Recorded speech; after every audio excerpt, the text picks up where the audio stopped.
Existem crises que são consequências de nossos pecados. E essa crise de Davi é consequência do seu adultério. Tudo que o homem semear, isso também ceifará. Nenhum cristão está imune às crises. De Arnaldo Azélio, as crises podem pegar qualquer pessoa. Ninguém está imune, não existe vacina contra as crises. Toda crise é uma oportunidade para o cristão crescer. Oportunidade dele se expandir como gente, como agente comunicador do evangelho, como pessoa. Essa é a hora de crescer, na hora da crise. O cristão cresce na hora da crise. Cristão bom é como um omelete. Quanto mais apanha, mais cresce.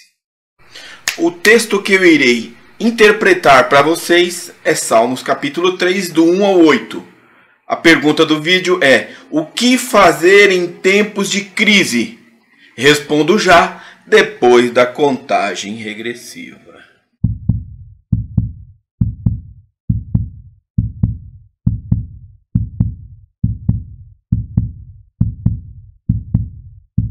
Lição número 1. Fale primeiro com Deus sobre os seus problemas. Verso de número 1. Senhor, como têm se multiplicado os meus adversários, são muitos os que se levantam contra mim. Vai orar a Deus, em vez de ficar reclamando. 3 versículos para turbinar a sua vida de oração. Lamentações 3:29. Põe a sua boca no pó, talvez ainda haja esperança. Jeremias 33:3. Clama a mim e responder-te-ei, e anunciar-te-ei coisas grandes e firmes que não sabes. Salmos 118:5. Invoquei o Senhor na angústia, o Senhor me ouviu e me tirou para um lugar largo. Leia o texto e você descobrirá que Davi se agarra em Deus como um carrapicho. Em 8 versos aparecem 6 vezes a palavra Senhor e 2 vezes a palavra Deus. Davi sabia que há coisas na vida que só Deus pode resolver. Segunda lição. Ignore o que as pessoas estão dizendo sobre você. Verso de número 2. Muitos dizem da minha alma, não há salvação para ele em Deus. Vou fazer a leitura em 4 versões diferentes. NVI. São muitos os que dizem a meu respeito, Deus nunca o salvará. Bíblia Linguagem de hoje. Eles conversam a meu respeito e dizem, Deus não o ajudará. Bíblia Viva. Tantos estão dizendo que Deus nem vai se interessar em me salvar. Bíblia de Jerusalém. Numerosos os que dizem a meu respeito, onde está sua salvação em Deus? É beijinho no ombro, silêncio e ouvido fechado. Como diz o salmista no Salmos 38. Mas eu, como surdo, não ouvia, e era como mudo, que não abre a boca. Assim eu sou como o homem que não ouve, e em cuja boca não há reprovação. A fábula de Monteiro Lobato ilustra bem essa verdade. A corrida dos sapinhos. Conta-se que inúmeros sapinhos estavam em uma corrida. Todos enfrentavam inúmeros obstáculos, vales, montanhas, riachos, mas a torcida que os acompanhava era negativa. Gritavam sem parar, vocês não vão conseguir, vocês não vão conseguir. E um sapinho após o outro foi desistindo. Mas um sapinho obstinado cruzou o fim da linha e foi o vencedor. Já coroado, foram entrevistá-lo, perguntando-lhe qual foi o segredo da façanha, quando descobriram que o sapinho era surdo. Moral da história, não dê ouvidos às pessoas pessimistas. Lição de número 3. Abafe as vozes contrárias com uma declaração de fé. Verso de número 3. Tu, porém, Senhor, és um escudo para mim, a minha glória e o que exalta a minha cabeça. Quem é Deus para Davi? Deus é o seu escudo, aquele que lhe protege. protege. Se Deus é o teu escudo, nada poderá te destruir, porque Deus é aquele que te sustenta, é aquele que te protege, é aquele que te salva, é aquele que te socorre, é aquele que te justifica, aquele que te coloca num lugar seguro. Quando Deus quis falar a Abrão sobre proteção, ele usou a linguagem do escudo, a linguagem figurada. Gênesis 15:1. Não temas, Abrão, eu sou o teu escudo, o teu grandíssimo galardão. Um soldado romano tinha o seu escudo como a sua própria sombra. Os escudos eram a arma mais defensiva dos vikings. Eram incursões navais, só participavam aqueles que possuíssem um escudo. Toda a formação defensiva dos espartanos dependia do bom uso dos escudos. Escute o que eu vou te dizer. Mesmo em meio à desgraça, Davi é mantido por Deus com honra, dignidade e postura. É o Senhor que mantém você de cabeça erguida. Não somos como os porcos, que mal conseguem olhar para cima devido ao seu pescoço curto e de rotação para baixo. Somos gente que Deus faz andar de cabeça erguida, apesar da vergonha e do sofrimento. Quarta lição. Tenha convicção que Deus ouve a tua oração. Verso de número 4. Com a minha voz clamei ao Senhor, e ouviu-me desde o seu santo monte. Com a minha voz, disse o salmista. Deus é um Deus pessoal, é a sua voz que ele deseja ouvir. Saia do sofá do comodismo e vai se derramar a Deus em oração. Antes de prosseguir, eu convido você a me seguir no Instagram. Lá vai ter todo um conteúdo extra com textos bíblicos, reflexões, poesias e outras coisas mais. @VivulosTV. Me segue lá e aproveita. Davi era um homem de oração. Vamos ver na prática o salmista orando. Salmos de número 6. Irei fazer uma leitura orante. Um tipo de simulação da oração do salmista Davi quando ele clama a Deus pedindo misericórdia. Senhor, não me repreendas na tua ira, nem me castigues no teu furor. Tem misericórdia de mim, Senhor, porque sou fraco. Sara-me, porque os meus ossos estão perturbados. Até a minha alma está perturbada, mas tu, Senhor, até quando? Volta-te, Senhor, livra minha alma. Salva-me por tua benignidade, porque na morte não há lembrança de ti. No sepulcro, quem te louvará? Já estou cansado do meu gemido.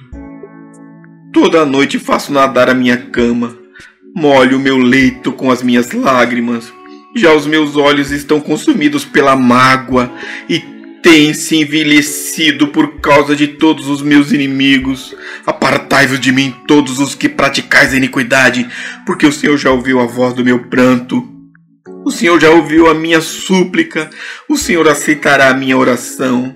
Envergonhem-se e perturbem-se todos os meus inimigos, tornem atrás e envergonhem-se num momento. O salmista Davi deixa claro no texto que Deus ouviu as suas orações e ouviu-me desde o seu santo monte. Deus responde às nossas orações. Você já ouviu falar de George Miller? Foi um homem de oração. Sustentou centenas de órfãos sem pedir ajuda a ninguém. Leu a Bíblia inteira mais de 200 vezes. E no seu livro está registrado mais de 50.000 orações respondidas. Esse é o seu Deus. Lição de número 5. Não permita que os problemas da vida roubem o seu sono. Verso de número 5. Eu me deitei e dormi, acordei, porque o Senhor me sustentou. O sono do gato transmite calmaria. De onde vem essa tranquilidade? Vem da confiança que esse bichano tem em seu dono. Qualquer semelhança é mera coincidência. Eu quero ampliar a sua visão sobre o sono na Bíblia. Em primeiro lugar, o sono é um eufemismo para a morte. 1 Reis 2:10. E Davi dormiu com seus pais e foi sepultado na casa de Davi. O escritor troca a palavra morte por dormir. É um eufemismo somente.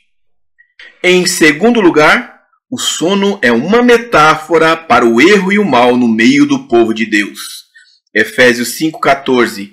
Desperta, ó tu que dormes, levanta-te dentre os mortos e Cristo te esclarecerá. Todo o contexto aponta para o pecado no meio do povo que deveria andar na luz. Em terceiro lugar, a Bíblia condena o sono exagerado. Provérbios capítulo 20, verso de número 13. Não ame o sono, senão você acabará ficando pobre. Em quarto lugar, o sono demasiado pode estar ligado à fuga da realidade. 1 Reis 19:5 é a história de Elias, e é muito provável que aquele sono debaixo do zimbro venha de uma fuga da situação que ele não conseguia resolver.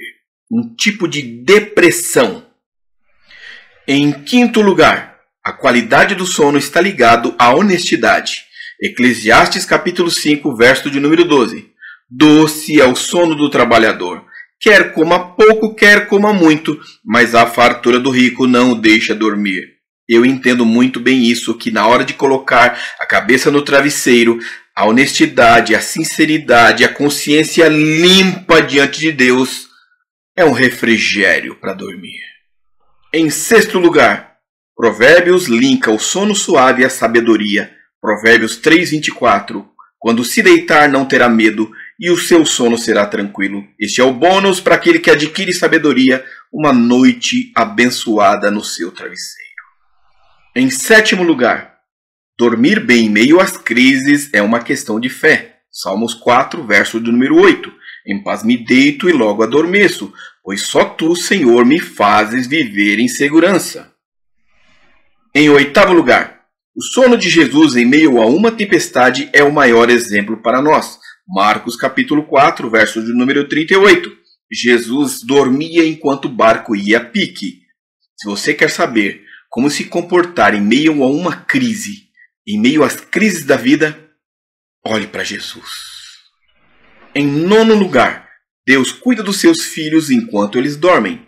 Salmos 127, verso 2. Inútil vos será levantar de madrugada, repousar tarde, comer o pão de dores, pois ele supre aos seus amados enquanto dormem. Em décimo lugar, o sono produz um milagre na mente humana. Os sonhos renovam a mente e a desintoxica. Faz um tipo de limpeza de arquivo.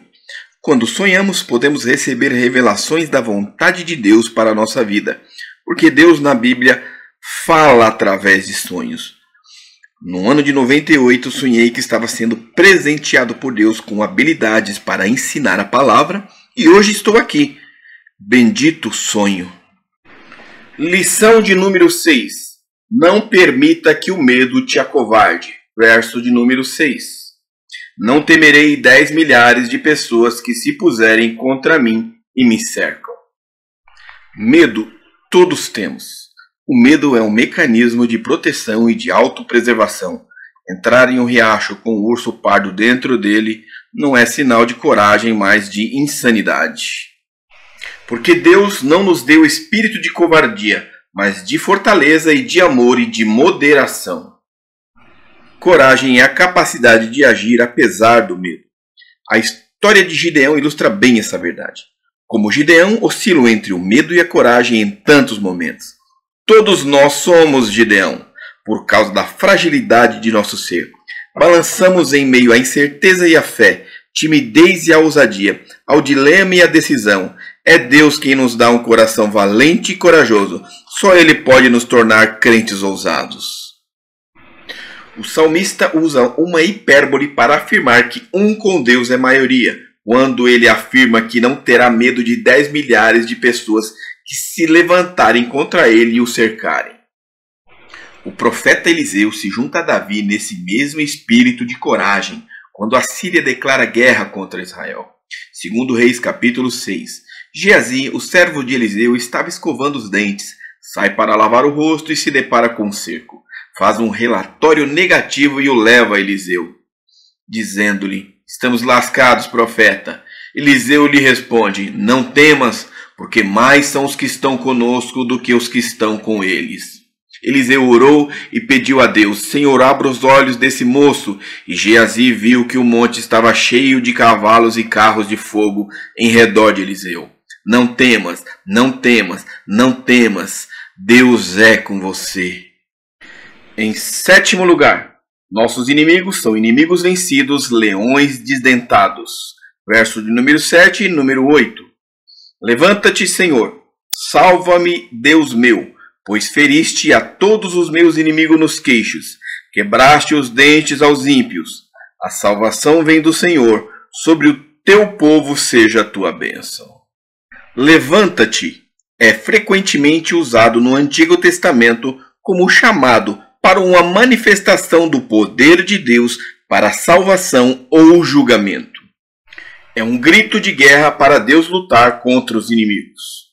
Os inimigos eram como animais ferozes que perseguiam ou atacavam para apanhar suas presas.